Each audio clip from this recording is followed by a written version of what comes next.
De volta com o nosso programa de hoje, eu estou conversando com o juiz do trabalho, titular da 7ª Vara do Trabalho aqui em Natal, no Rio Grande do Norte, sobre os direitos e deveres dos trabalhadores. Doutor Alexandre, o aviso prévio, como é que ele funciona, como funciona essa particularidade do contrato de trabalho?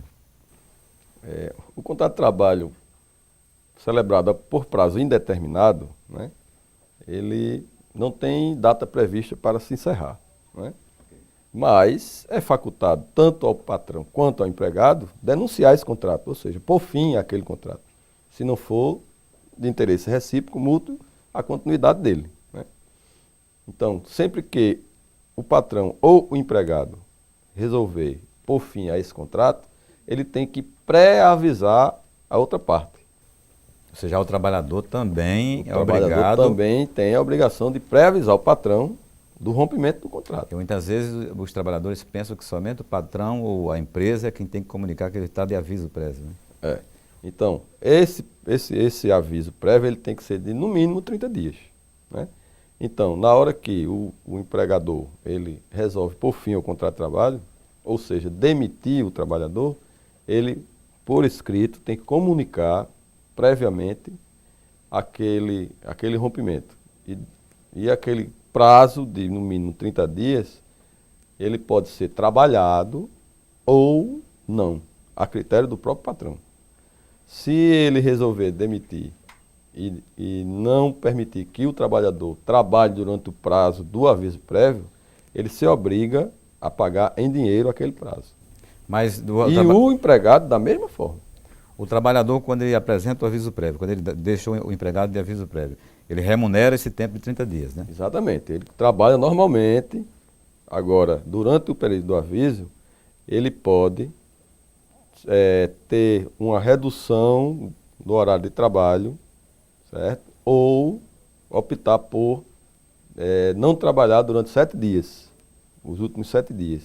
Que essa redução da jornada ou a redução dos dias trabalhados, ela serve como se fosse um estímulo para que o trabalhador vá em busca de outra colocação no mercado de trabalho, em busca de outro emprego, por exemplo. E se for o caso do trabalhador desistir do contrato, né, de trabalho, e ele anunciar a empresa, avisar a empresa que gostaria de entrar em aviso prévio? A legislação prevê que ele também tem a obrigação de avisar.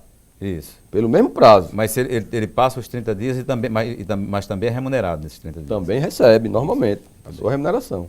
A formalidade é que ele tem que avisar a empresa. Porque a remuneração ela é devida em função do trabalho prestado. Entendeu? Muito bem. E o repouso semanal remunerado, quando ele é concedido? Por que ele é concedido? O repouso semanal remunerado, ele é concedido uma folga de um dia por semana, certo? Em regra, né, geralmente essa folga é aos domingos, né?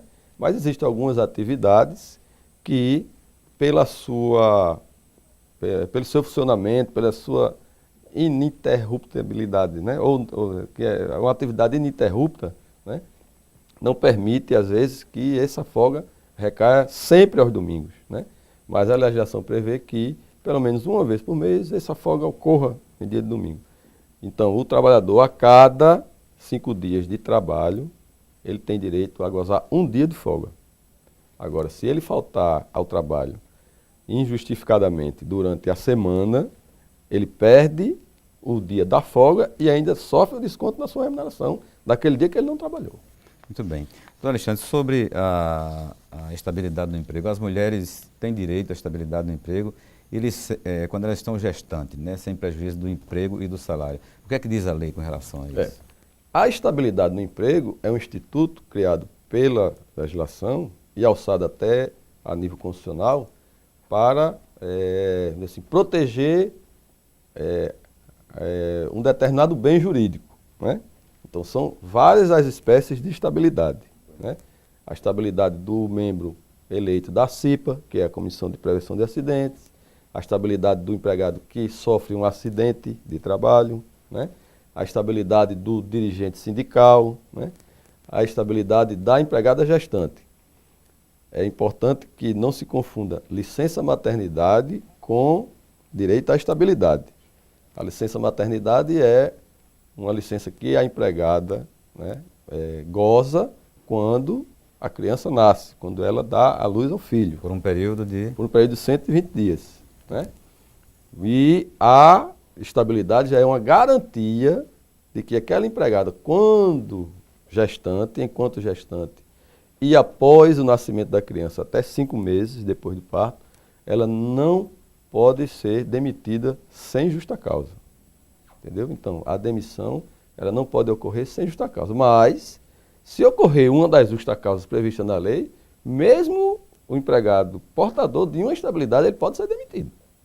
Muito bem, os homens também têm direito a essa licença? A licença paternidade é uma licença de 5 dias que o trabalhador do sexo masculino tem para acompanhar, né, a sua cônjuge naqueles primeiros dias depois do nascimento do filho, proporcionar que ele possa ter tempo para registrar a criança, né, fazer a certidão de nascimento e tal. Então são 5 dias de licença para os homens. E o auxílio-doença concedido pelo INSS, quando é que esse benefício é dado aos trabalhadores? O trabalhador, ele assim, tem o direito de não trabalhar quando estiver doente. Qualquer trabalhador doente, mediante a apresentação de um atestado médico atestando efetivamente que ele está em capacidade de trabalhar, ele tem direito a faltar ao serviço e não sofrer nenhum desconto. Até o prazo de 15 dias de afastamento contínuo, essa responsabilidade é do empregador. A partir do 16º dia, se o trabalhador permanecer doente, aí essa responsabilidade passa para a Previdência Social. Então, obrigatoriamente, o trabalhador vai entrar em licença para gozo de auxílio-doença. É o famoso benefício. É um benefício previdenciário. Então, a partir daquele 16º dia, o empregador ele se desobriga de pagar a remuneração e esse benefício vai ser pago pelo INSS. Com relação ao recebimento de vale transporte e auxílio alimentação, como é que funciona esses dois institutos? O direito ao vale transporte é um direito assegurado a todo trabalhador contratado formalmente, mediante uma opção que ele faz junto ao empregador. Na hora que ele é contratado, o empregador obrigatoriamente vai questionar dele se ele tem necessidade de receber o vale transporte e se ele autoriza o respectivo desconto, porque ele recebe o vale transporte, mas também sofre um desconto de até 6% da sua remuneração, como a contrapartida, digamos assim. Contrapartida para receber o benefício, certo? Então, esse vale transporte ele vai servir justamente para que o trabalhador possa se deslocar de casa para o trabalho e do trabalho para casa. Doutor Alexandre, e para o seguro-desemprego, quais são as normas vigentes hoje? O seguro-desemprego ele é o instituto criado para garantir ao trabalhador, né, uma remuneração após haver a despedida imotivada, né, depois que ele é demitido do emprego. No mínimo 3 meses, no máximo 6, né? O valor mínimo de um salário mínimo de remuneração. E o trabalhador sempre tem direito quando demitido sem justa causa, desde que ele tenha trabalhado no mínimo 6 meses para aquela empresa da qual ele foi demitido, né?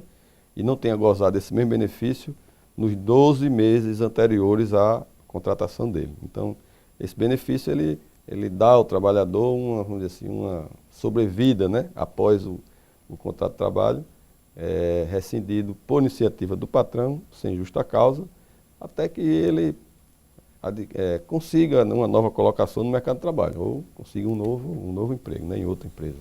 Muito bem. Doutor Alexandre, eu acho que nós esclarecemos aqui algumas dúvidas que os trabalhadores têm a respeito do contrato de trabalho, enfim, do ingresso, desde o ingresso do contrato de trabalho e os seus direitos e deveres enquanto trabalhadores. Nós agradecemos a sua presença aqui no Justiça e Trabalho, mais uma vez, em razão do nosso tempo de televisão já está indo, e o deixamos à vontade com os nossos telespectadores. Eu que agradeço a oportunidade e sempre estarei à disposição, sempre que for convidado. Bem, muito obrigado. Bem, telespectadores, por aqui hoje nós encerramos o Justiça e Trabalho desta semana. Contatos com a nossa produção podem ser obtidos pelo telefone 84 40 06 3081 ou pelo e-mail ccs@trt21.jus.br. Acesse também nosso site no endereço www.trt21.jus.br. Você fica agora com a agradável companhia do talentoso compositor potiguar Sérgio Farias. Obrigado pela companhia e a gente se vê no nosso próximo programa. Até lá!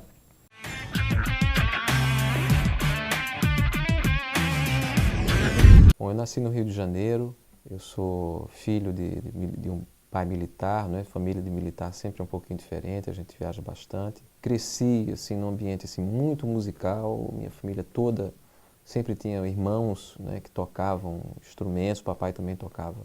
Né? Eu comecei tocando bandolim aos 9 anos, depois passei para o violão, guitarra, tive aquela fase do rock, né, que todo guitarrista tem que passar mesmo.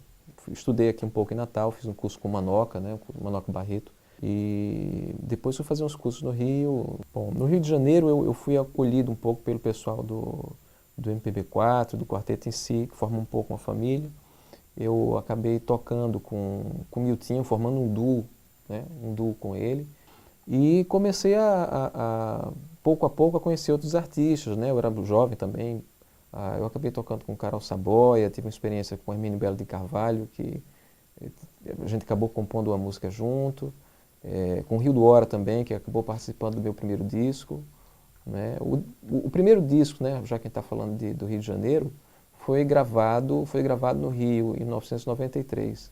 E já nesse primeiro disco, eu consegui, o que era difícil para a época, uma gravadora. Né. Não foi muito difícil assim, entrar um pouco no mundo profissional do Rio. Né. Eu fiz um curso de composição assim que cheguei no Rio. E assim que eu terminei de fazer esse curso, eu tinha vontade de exercitar, de colocar para fora aquilo que eu tinha aprendido. Quando eu voltei para Natal, fiz um curso superior de música na universidade, e eu e minha esposa, né, Alzene Nelo, que é cantora lírica, a gente foi junto fazer um aperfeiçoamento de música, né, em Paris. Eu fui fazer em composição de música de filme e ela em canto lírico. A partir daí também foi um período fantástico, a gente acabou passando ao todo 6 anos em Paris e eu toquei com grandes nomes da música brasileira, internacional e do jazz. Gravei músicas de filme também, tive uns trabalhos de arranjo também na França muito importantes. Acabei agora, minha última produção que eu fiz na França foi com uma artista francesa chamada Do Montebello, e eu tenho 6 composições no disco dela e faço os arranjos também do disco. A música e o trabalho é uma coisa muito importante assim, na minha vida, porque a música ela tem um lado assim, muito místico, um lado muito espiritual, mas ao mesmo tempo ela tem um lado do labor mesmo, do trabalho manual como artesão. Você garimpar, de você ir trabalhando, eu adoro o que eu faço, eu sou muito feliz assim com a música. Bom, meu nome é Sérgio Farias, eu sou músico, compositor, arranjador da música popular brasileira e da música do mundo. Folha seca, folha morta, que fim triste este teu fim. Foste verde, reluzente,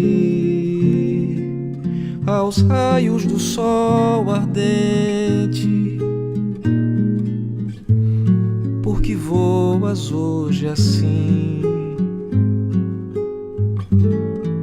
Folha seca, és feia, morta,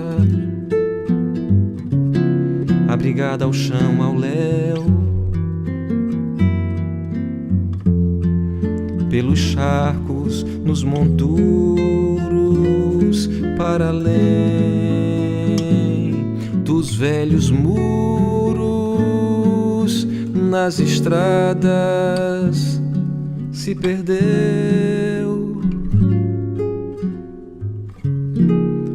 Ó meu símbolo pequenino, folha seca, o teu destino bem se parece com o meu.